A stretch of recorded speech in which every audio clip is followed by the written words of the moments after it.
Good morning बच्चों, कैसे हैं आप सब लोग? होप सो स्वस्थ होंगे। तो चलिए जी, जो हमारी LME2 की क्लास चल रही है बच्चों, आज मैं उसका सेकंड लेक्चर लेने जा रहा हूँ। ठीक है, तो जो पिछला मेरा लेक्चर था उसमें मैंने डिस्कस किया था कि वेक्टर स्पेस होता क्या है। ठीक, वेक्टर स्पेस एक सेट था जो कुछ कंडीशंस को सेटिस्फाई करता था। बेसिकली पहली कंडीशन थी कि अगर आप उस सेट में से दो एलिमेंट लेते हो, उन दोनों का एडिशन करते हो, तो जो एलिमेंट बनेगा वो उसी सेट में होना चाहिए। अगर आप एक एलिमेंट लेते हो सेट से, एक रियल नंबर लेते हो, मल्टीप्लाई करते हो, तो मल्टीप्लाई करने के बाद जो एलिमेंट बनेगा वो उसी सेट में होना चाहिए। सेट आपका किसी भी टाइप का हो सकता था।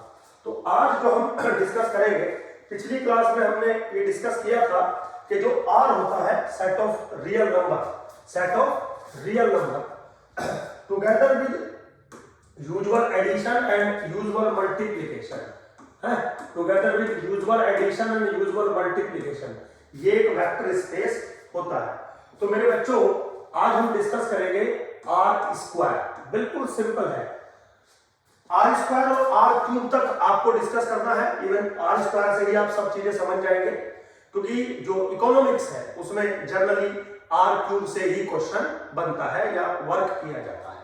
ठीक, तो R स्क्वायर का मतलब है, आप इसको ऐसे भी लिख सकते हो, R Cartesian product with R। ठीक है, एक्चुअली में R स्क्वायर कोई टर्म होती ही नहीं है, होती है R cross with R, Cartesian product. आपने शायद MME 1 में पढ़ा होगा कार्टेशियन प्रोडक्ट। कार्टेशियन प्रोडक्ट का मतलब होता है the ordered pair of selection. Ordered pair of selection मतलब R क्रॉस R के अंदर ऑर्डर्ड पेयर कलेक्ट होंगे like x, y such that x पहले वाले R में बिलोंग करेगा और y दूसरे वाले R में बिलोंग करेगा। ये हुआ करता था R क्रॉस R। इसका मतलब अगर मैं एज यूजुअल रोटेशन देखूं तो R स्क्वायर का मतलब कुछ इस तरीके से बनेगा। ग्राफिकली अगर आप देखें तो R स्क्वायर का मतलब कुछ ये होता है, एक R x एक्सिस पे ले लिया, एक R y एक्सिस पे ले लिया, तो जो ऑर्डर बनेंगे, एक R मान लीजिए मैंने यहां से ले लिया x, दूसरा y मैंने यहां से ले लिया, तो जो ऑर्डर्ड पेयर बनेगा वो ऑर्डर्ड पेयर बनेगा x, y। ये खेल होता है R स्क्वायर का। लेकिन मेरे बच्चों, मेरा टॉपिक R स्क्वायर समझाने का नहीं है आपको। मेरा टॉपिक है कि क्या R स्क्वायर वेक्टर स्पेस है, और अगर है तो किस एडिशन और किस मल्टीप्लिकेशन के रेस्पेक्ट में है। ये पॉइंट बेहद जरूरी है। क्यों है बेहद जरूरी, थोड़ा मेरी बात समझिए। देखिए बच्चों, आपने शायद कभी पढ़ा होगा, अगर आपके पास R स्क्वायर का एक एलिमेंट है सपोज x, y, और दूसरा एलिमेंट है suppose a, b for example, और आपसे कोई कह दे कि इन दोनों को ऐड करिए, तो आप कैसे करते थे? x, y addition with a, b is equal to x plus a, y plus b। मतलब आपने रूल बना रखा है, पहले वाला पहले के साथ एडिशन होगा, दूसरे वाला दूसरे के साथ एडिशन होगा, कोई प्रॉब्लम नहीं है। अगला पॉइंट, अगर कोई नंबर मल्टीपल करना हो R स्क्वायर के किसी एलिमेंट से, तो कैसे मल्टीपल करते थे? अल्फा x अल्फा y, है ना। मतलब आपने रूल बना रखा है कि ये जो अल्फा है, जो मल्टीपल होना है इसके साथ, वो पहले वाले के साथ भी मल्टीपल होगा और दूसरे वाले के साथ भी मल्टीपल होगा। मेरा क्वेश्चन आज ये है कि ऐसा क्यों होगा? आपने एडिशन ऐसे ही डिफाइन क्यों किया? आप ऐसे भी तो एडिशन डिफाइन कर सकते हैं ना। सपोज फॉर एग्जांपल कि भाई xy प्लस ab का जो सम होगा वो x plus y, a plus b। आप गौर से समझिए मेरी बात को, आप ऐसे सम कर देते, समझिए। तो ऐसा क्या हो गया कि आपने ऐसे सम नहीं किया, कोरस्पोंडिंगली आपने सम किया। वो सिर्फ और सिर्फ इसलिए है क्योंकि मैं अगर ऐसे सम करता हूं, यहां से लेके यहां पर, यहां से लेके यहां पर, और मल्टीप्लिकेशन ऐसे करता हूं, तो ही R square together with plus और डॉट वेक्टर स्पेस होगा। तो मेरे बच्चों, जितने भी सेट्स पढ़ते हैं हम मैथमेटिक्स में with corresponding operations, addition and multiplication, वो इसीलिए उस तरीके से डिफाइन किए जाते हैं ताकि वो एक वेक्टर स्पेस बन सके। बस हमें पता नहीं होता कि हम एडिशन ऐसे क्यों कर रहे हैं, हम मल्टीप्लिकेशन ऐसे क्यों कर रहे हैं, वो सिर्फ इसलिए कर रहे हैं क्योंकि उसी डेफिनेशन ऑफ एडिशन, उसी डेफिनेशन ऑफ मल्टीप्लिकेशन के बेसिस पर हमारा सेट वेक्टर स्पेस रहा होगा। और जब तक कोई सिनेरियो वेक्टर स्पेस नहीं होता उस पे हम एडिशन और मल्टीप्लिकेशन का वर्क नहीं करते। ठीक है बच्चों, ये बिल्कुल सिंपल चीज है। अब कभी कभी ऐसा आ जाता है एग्जाम के अंदर, मैं आपसे आज बात करूंगा आर स्क्वायर को लेके, वो कहेगा कि आर स्क्वायर जो है वो एक सेट है, ठीक है, यूजुअल एडिशन और यूजुअल मल्टीप्लिकेशन शो करिए कि जो आर स्क्वायर है वो वेक्टर स्पेस होगा। बहुत सिंपल है बच्चों, लेकिन उसने क्या बोला है, usual addition and usual multiplication, मतलब वही वाला जो अभी हम बात कर रहे थे। क्या हम बात कर रहे थे यूजुअल एडिशन की, x y plus a b is equal to x plus a comma y plus b, this is usual addition. Alpha into x y is equal to alpha x alpha y, this is usual multiplication.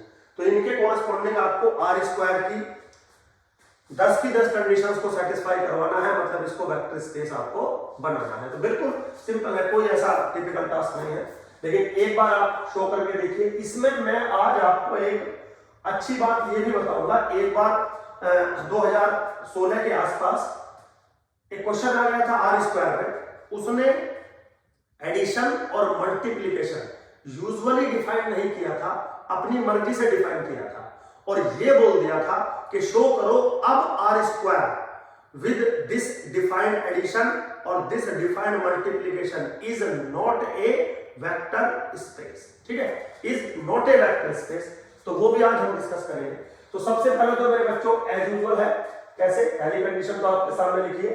अगर क्या थी पहली condition, अगर मैं एक element लेता हूं are square का, दूसरा एलिमेंट लेता हूं आर स्क्वायर का, दोनों का सम करता हूं, तो सम करने के बाद ये बनेगा, क्या ये एलिमेंट आर स्क्वायर का है? यस। क्यों?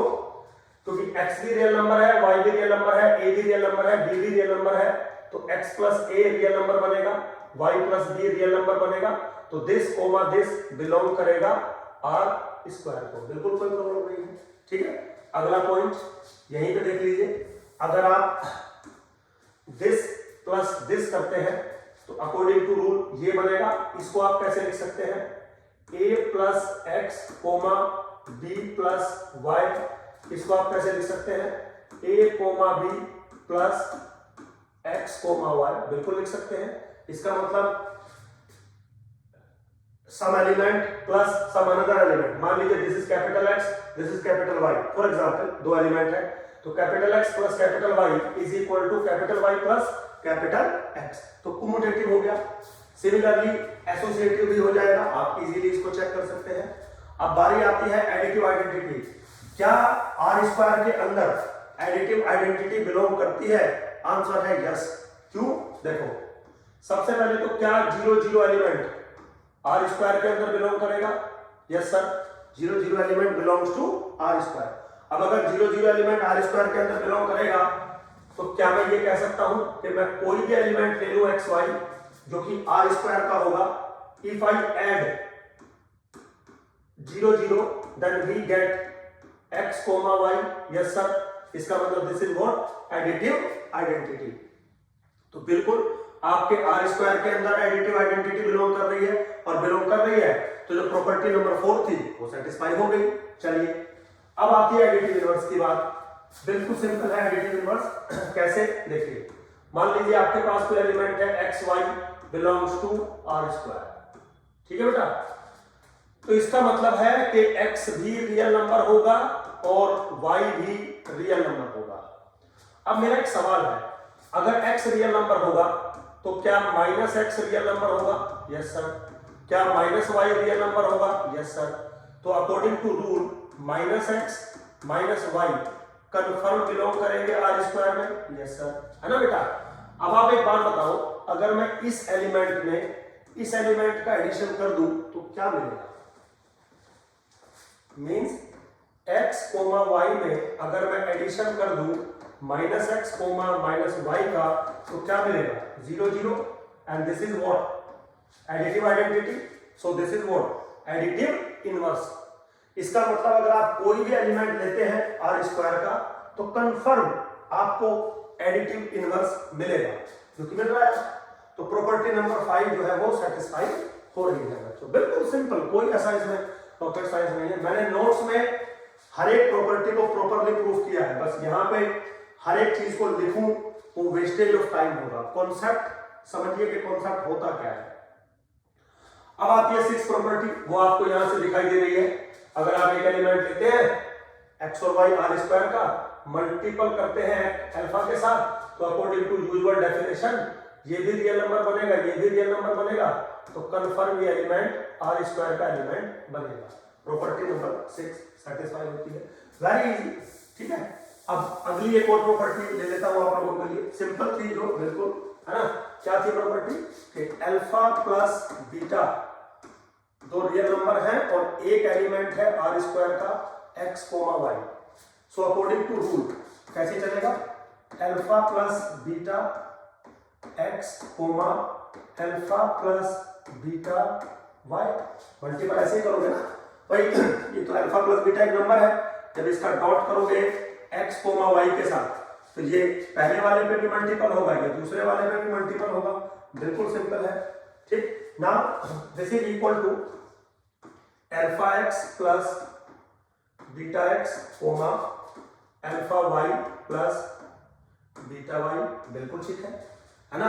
मैंने यहाँ पे x का मल्टीपल कर दिया इसके साथ, y का मल्टीपल कर दिया इसके साथ। अब मैं अगर इस वेक्टर को थोड़ा सा स्प्लिट करूं, कैसे स्प्लिट करूं? Alpha x, alpha y plus beta x, beta x, beta y। ठीक है, ऐसे मैंने स्प्लिट कर दिया। प्रॉब्लम हो रही तो आप इसको ऐड करके देख लीजिए, यही बन जाएगा। पहले वाले में से अल्फा कॉमन आ गया, अल्फा कॉमन आ गया, x, y प्लस दूसरे वाले में से बीटा कॉमन आ गया, x, y। क्वेश्चन खत्म, है ना। So alpha plus beta some vector of R square is equal to alpha of that vector plus beta of that vector. तो जितनी भी 10 की 10 प्रॉपर्टी है वो सब आर स्क्वायर पर सेटिस्फाई होती है under the defined usual addition and multiplication. But अगर मैं एडिशन और मल्टीप्लिकेशन का डेफिनेशन चेंज कर दूं तो आर स्क्वायर वेक्टर स्पेस नहीं रहेगा।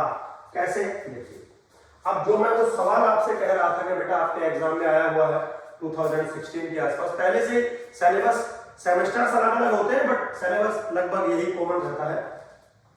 तो सवाल मेरे बच्चों ये था कि आर स्क्वायर है together with plus together with dot, है ना, और डिफाइंड जो है वो ये है x, y plus defined as a, b, है ना। Now this is equal to x plus a, y into b। ऐसे डिफाइन था, समझ गया। अब आप ये कहोगे सुधीर सर ऐसे कैसे डिफाइन कर सकते हैं? बेटा डिफाइन तो मैं कुछ भी कर सकता हूं, बस आपको ये बताना है, ये चेक करना है कि जो मैंने डिफाइन किया है उस डेफिनेशन के अकॉर्डिंग ये वेक्टर स्पेस है या नहीं है। समझ गया आप बात को, है ना। दूसरा मल्टीप्लिकेशन कर देते हैं, अल्फा इंटू x, y। चलिए इसको मैंने बिल्कुल एज यूजुअल रखा, इसको मैंने बिल्कुल एज यूजुअल रखा, कोई प्रॉब्लम नहीं है ना। तो मुझे तो कोई भी एक कंडीशन वायलेट करनी है ताकि मैं कह सकूं कि ये वेक्टर स्पेस नहीं बनेगा। तो सबसे पहला, क्या पहली प्रॉपर्टी सेटिस्फाई है? आंसर है यस। क्यों? क्योंकि x, y रियल है, a भी रियल है। जब आप ये काम करोगे तो ये भी रियल बनेगा, ये भी रियल बनेगा, तो रियल बनने में तो कोई प्रॉब्लम है नहीं, तो this is the element of R square. पहली कंडीशन सेटिस्फाई। अब बारी आती है x प्लस वाई और y प्लस एक्स की।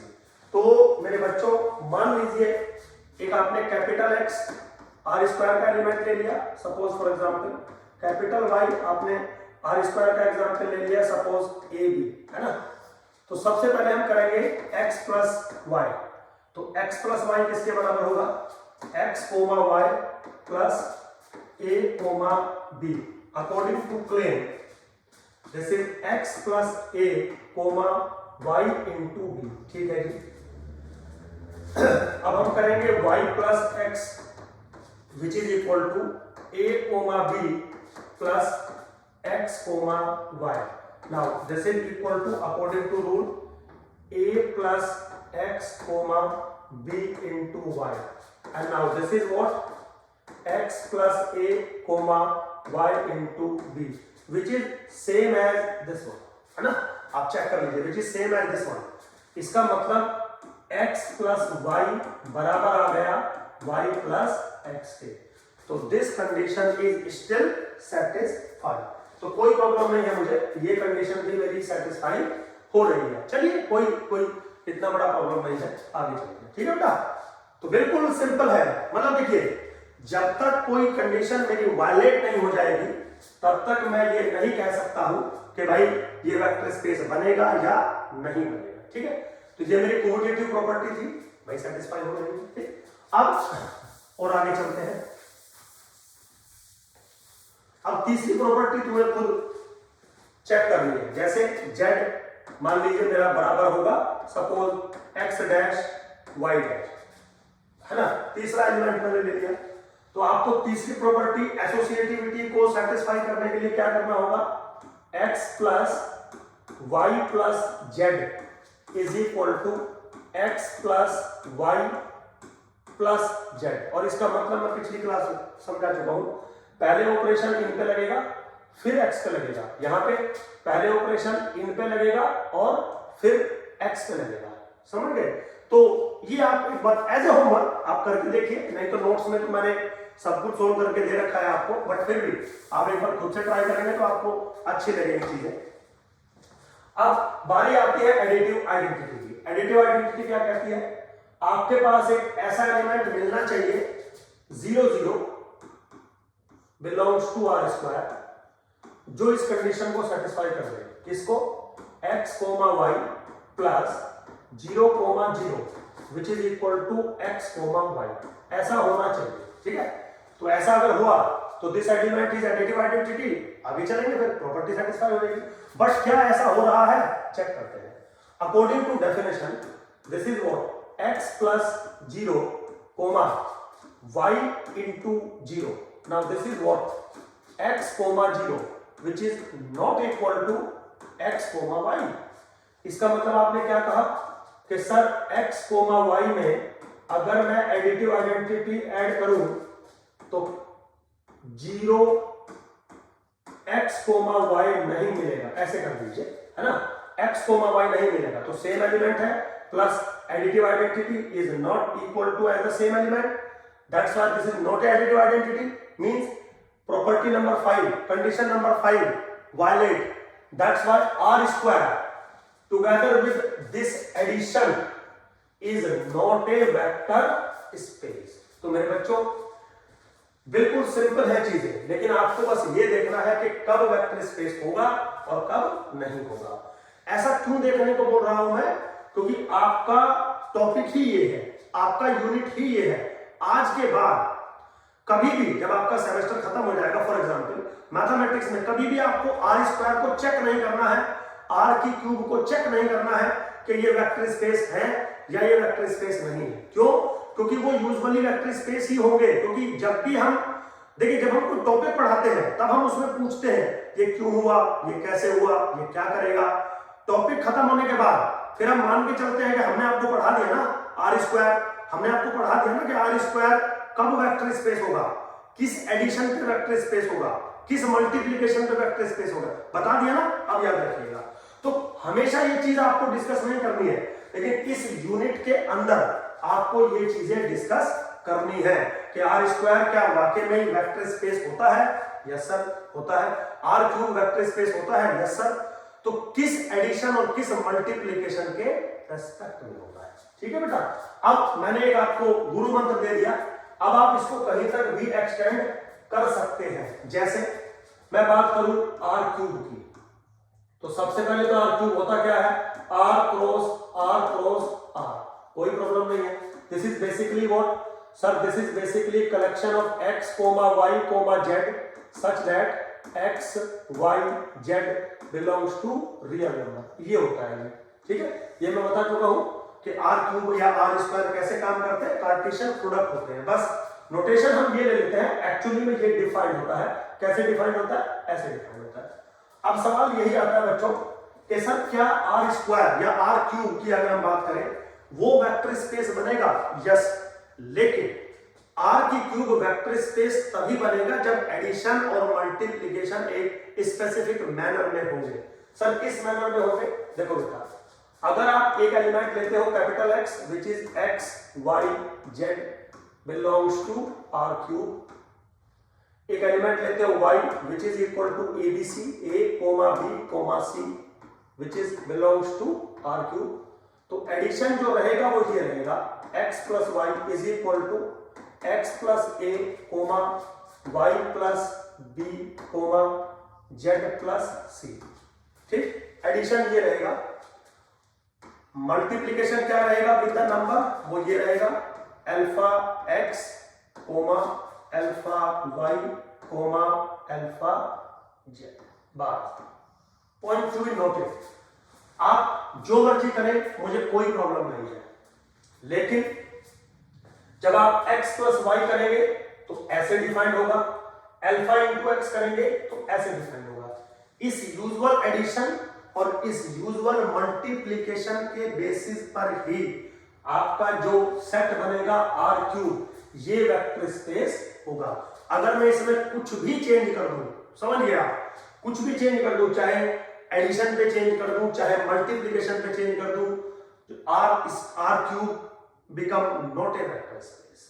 तो वेक्टर स्पेस मेरे बच्चों खाली एक सेट नहीं होता, ये प्री डिफाइंड स्ट्रक्चर होती है। इसीलिए मैंने आपको बोला था कि V, plus dot is a vector space, इसको मैं ट्रिपलेट बोल रहा था, if satisfy some certain condition. तो दुनिया में जितने भी एडिशंस पॉसिबल होते हैं, चाहे वो ह्यूमंस के बीच में हो, एनिमल्स के बीच में हो, कहीं पे भी अगर होते हैं तो वो तभी पॉसिबल हो पाता है जब वो वेक्टर स्पेस की कंडीशंस को सेटिस्फाई करता है। तो एडिशन पॉसिबल होना चाहिए। अगर एडिशन पॉसिबल नहीं है, जैसे देखिए आज एक कमाल की बात बताता हूं आपको। फॉर एग्जांपल, एडिशन का मतलब है यहां पे कि अगर मैं दो एलिमेंट्स को ले लूं और उन दोनों को मैं ऐड करूं, तो ऐड करने के बाद उसी वेक्टर स्पेस का एलिमेंट आपको मिलना चाहिए। ये मतलब था वेक्टर स्पेस का। देखिए, आपने बहुत बार बच्चों ऐसा देखा होगा, एक ट्यूबलाइट है, एक दूसरी ट्यूबलाइट उसके नीचे लगी है और दोनों ट्यूबलाइट का पेयर हमने बना रखा है। ऐसा आपने बहुत बार देखा होगा। तो ट्यूबलाइट का मतलब होता है रोशनी देना, है ना। तो एक ट्यूबलाइट रोशनी दे रही है, दूसरी ट्यूबलाइट भी रोशनी दे रही है, आपने उनको ऐड कर दिया। तो ऐड करने के बाद ये भी एक टाइप का ट्यूबलाइट ही बना जिसका रोशनी बढ़ गया, लेकिन है तो ये ट्यूबलाइट ही ना। इसका मतलब दो ट्यूबलाइट्स का एडिशन पॉसिबल है। कैसे पॉसिबल है? कर दिया। क्या कभी आज तक आपने ऐसा देखा है कि आपके ऊपर एक फैन चल रहा है और नीचे आपने उसके फैन ऐड कर दिया हो? नेवर। उसका रीजन है, जो फैंस हैं दे आर नॉट एडेबल। अगर आप एक फैन को दूसरे फैन में ऐड करोगे तो वो हवा नहीं देगा, वो नीचे हवा नहीं देगा। इसका मतलब वो फैन रहेगा ही नहीं। Means what? फैंस का जो सेट है वो वेक्टर स्पेस नहीं है, ट्यूबलाइट्स का जो सेट है वो वेक्टर स्पेस है।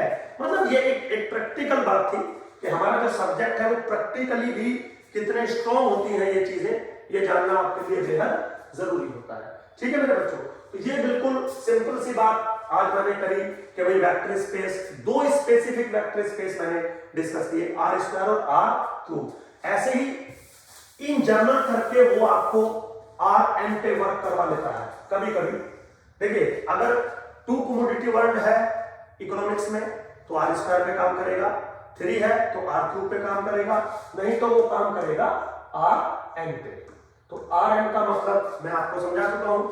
Are n is nothing but collection of n dimensional pair x1 x2 up to dot xn where each xi belongs to real number, है ना, where each xi belongs to real number।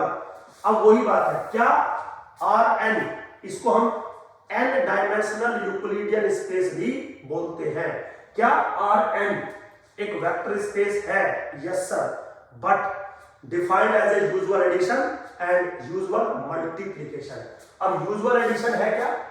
Usual addition है कि अगर x होगा x1 x2 dot dot xn, दूसरा एलिमेंट होगा y y1 y2 dot dot yn, तो जो एडिशन डिफाइंड होगा x plus y, this is defined as x1 plus y1 comma x2 plus y2 comma dot dot xn plus yn। यही definition रहेगी। Number का multiply जब आप करोगे vector के साथ तो alpha x1 alpha x2 up to dot dot alpha xn बनेगा।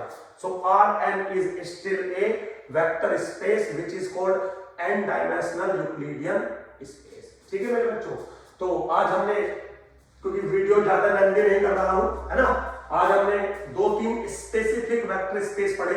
वैसे तो वेक्टर स्पेस बच्चों बहुत सारे होते हैं, लेकिन आपको सिर्फ Rn, R3, R² पे ही काम करना है, क्योंकि हम लोग इकोनॉमिक्स में रियल कमोडिटी वर्ल्ड पर काम करते हैं, कंपैरेबल कमोडिटी वर्ल्ड पर काम करते हैं, तो ये हमारा लेना स्पेसिफिकली मजबूरी है। चलिए खैर, मिलते हैं नेक्स्ट लेक्चर में, कुछ और वेक्टर स्पेस की जो हमारा टॉपिक्स है उसको आगे बढ़ाएंगे।